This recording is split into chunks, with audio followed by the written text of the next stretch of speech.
ever wanted to know what the BBI is all about, the Building Bridges Initiative, or rather the Constitutional Amendment Reforms 2020 is, we will be dissecting the BBI on this new vlog.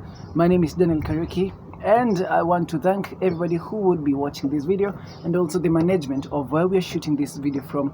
It is at Boma Inn Hotel. Much gratitude and appreciation for allowing us to use this space to shoot this particular video. You're welcome. Alright, and to kick us off on matters BBI, of course I'll need the BBI handbook itself. This is the handbook that was used to launch the BBI, and if you can look at it clearly, you can see the pictures of what looks like a handshake. The BBI reform was brought about at the steps of Harambee House in 2018 between President Uhuru Kenyatta and former opposition leader, I should say former opposition leader, because he doesn't really seem to be the opposition leader currently in the country, rather party leader of ODM, Raila Odinga. They met together and brought about this book, calling it Building Bridges, to unify the country, claiming that it was not unified before. Now, the BBI, this video will be matters of dissecting the BBI, the 9-point agendas in this book, and I'll stipulate them to you clearly. The first one is they're looking to implement instruments for recommendation of public policy measures. The BBI is meant to change the current constitution on matters administrative measures, legislative bills, and advisory tasks, changing the steering committees, among others. That's right. Now, to dissect BBI, we will look at the 9-point agenda that it looks to reform in the current Constitution of Kenya 2010. Now, the first one, the BBI is looking to change the format of aspects in the Republic and address regional integration, cohesion, shared prosperity, and centrality of the economy in order to harness regional trade, investment, and people.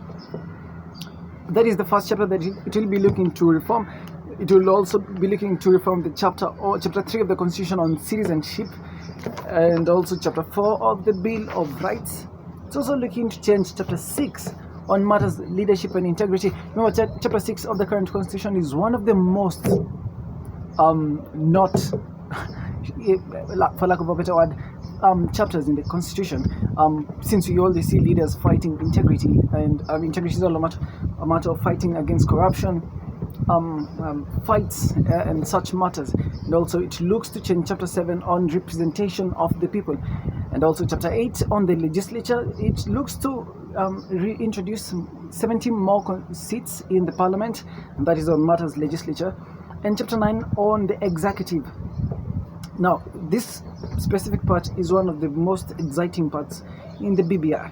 So it looks to create top leadership positions, and I will quote what it says. Chapter 9 of the executive: by expanding the national executive in order to promote greater inclusivity and mitigate the drawbacks of the winner-take-it-all electoral formula. This recommendation therefore processes the introduction of the office of the Prime Minister and 2 Deputy Prime Ministers. It also provides that cabinet secretaries, or other cabinet ministers, may be appointed from other members of the National Assembly. The committee makes this recommendation cognizant of the provision of Article 77, Article 1 of the Constitution of Kenya, which bars state officers from receiving emoluments for more than one role. And of course, among other things that the BBI will be looking to transform or rather change is Chapter 11 on devolved government. It is looking to create a county ward fund to governance by statute. Now, this part is where the MCAs have been feasting on, and what I'd say is excited about, because they won't now need to go to the county leadership, the governors, to get the county funds, but rather the MCAs would be representatives of the wards and will have control over the ward funds. And that is strictly, that's not all, of course, but just a brief. Of course, there's matters judiciary and more matters that concern the BBI that we will still be looking forward discussing in more of these vlogs. Thank you for joining us on our first vlog on dissecting BBI. Good evening.